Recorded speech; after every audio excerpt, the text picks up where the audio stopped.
Değil mi muhtar? Çek. Evet arkadaşlar, muhtarımız köye petrol yaptı. Hayırlı Güzel, olsun güzel. diyoruz. Severik biz. Oğlum Tabii. aşağı çık aşağı. Öyle değil mi? Sen tanıyor musun bunu? Tabii. Muhtarımız güzel, hizmet. Makine kaldı. Makine Ellerim. verdik. He böyle.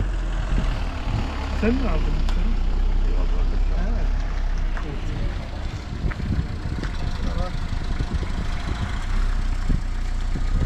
Tamam.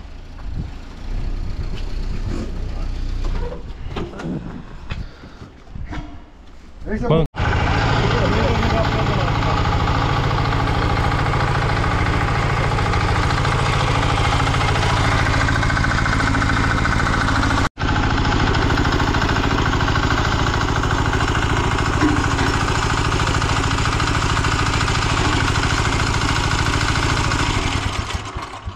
çektin mi? Olaymış değil mi? Hayırlı olsun.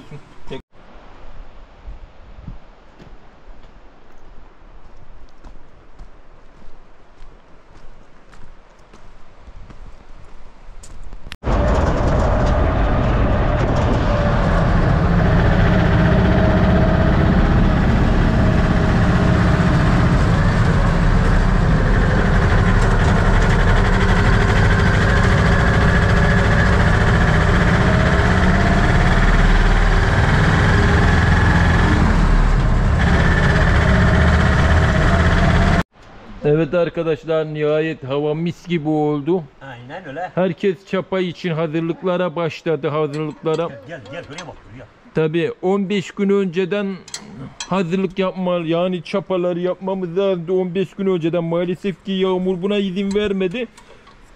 Bıçaklara cıva saplama takılıyor. Daha önemli iş ise bunun debriyaj kolunu çekince rotavatör durmuyor dedi. Biz de ilk defa yaptığım iş olduğu için video alma gereği durmadım. Şurada ayar vidasını görüyorsunuz. Göstereyim parmakla. İşte yakından gösterdiğim ayar videosu. Buradan halatı kısaltmış oldum. Hasarlı halatı ve rotavatör durmuş oldu. Rotavatör kolunun, yani rotavatör debriyaj kolu neredeyse işte burada. Bunu azıcık salınca hareket edecek halde ayarlayıp bıraktım. Bu el freni, bu da rotavatörü debriyajı. Motoru bir sene olacak işte abi. Sonunda oldu.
Evet arkadaşlar, yine bir iş çıkışı. Amcaoğlu Mehmet abinin evine bakıyorum. Bayağı da bir uzunmuş. Alt tarafı depo yapacak sanırım. Üste uzatma veriyorlar, görüldüğü gibi kolonlar da dikmişler. Altı, burayı zemin kat yapacaklardır. Giriş katı ise tahminim o perdelere verecekler.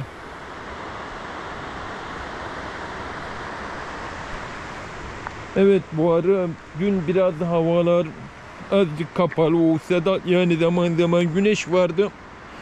Bugün Allah'a şükür çok güzel güneş geldi. Bu ara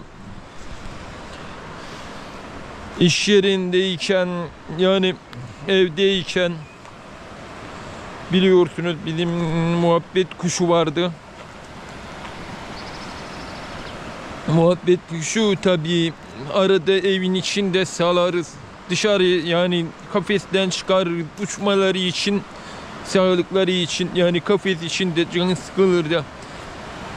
Yani tabii muhabbet kuşunun yanına yalnızlık çekmesin diye bir kuş daha almıştık. Tabii biri dişi biri erkek diyelim. Bir anda hanım koştu. Ben de sandım ki kuş dışarı çıktı, yani salona çıktı sandım. Oradan kaçacak sandım. Meğer ki kuş uçarken o içinde kedi gelip atlayıp tutmuş, hemen kaçmış. Oradan ben de baktım, ne oldu dedim, kuşu kedi götür dedi ama oradan koştum, yalın ayak etraflara baktım, kediyi göremedim, bulamadım. Yarım saat gibi aradık, maalesef ki kuşu bulamadım. Bu durumda çok üzüldüm tabii. Sabahtan beri üzgünlüğümü yaşıyorum. İşlerime zaman odak olamadım. Tabii kediye o kadar kızdım ki eve gir de sen benim beslediğim, benim sevdiğim bir kuşu alacaksın. Aslında o kediyi de biz besliyoruz zaten. Bunların hepsi sokak kedileri. Neredeyse saysan 5, 6, 7 tane kedi vardır etrafta. Tamam, annem süt ahırda sütlerini verir. Evlere girmezler ama kedileri de severim tabii. Annemin ve de bizlerin beslediği bir kedi. Evin içindeki kuşu, muhabbet kuşunu, yani dostumuz olur. Gelir stresinizi alır. Ben zaman zaman stres yaşarım. Bu kuş benim stresimi alıyor. Alıp gitti. Vallahi çok üzüldüm. Ara sıra ufak bir ağlamalıklarım olsa da yani için sızlıyor insanın işi. Bilen bilir, dostunu kaybedenler bilir. Gerek insan olsun gerek hayvan olsun. Şimdi kediden de bir eser yok. Yani çağırıp uyaracaksın, bağıracaksın. Niye aldın kuşumu diye. Tabii niye anlar mı niye bağırdığını. Tabii ki kafesli kuşu göstereceğim. Niye aldın diye. Yapacak bir şey yok. İş işten geçti. Çok koştum ama kurtarmaya çalıştım ama kediyi bir bulabilseydim anında kaptığı gibi fırlıyor dışarıya. Tabii kedi kızacağımızı biliyor, kuşu aldığımızı.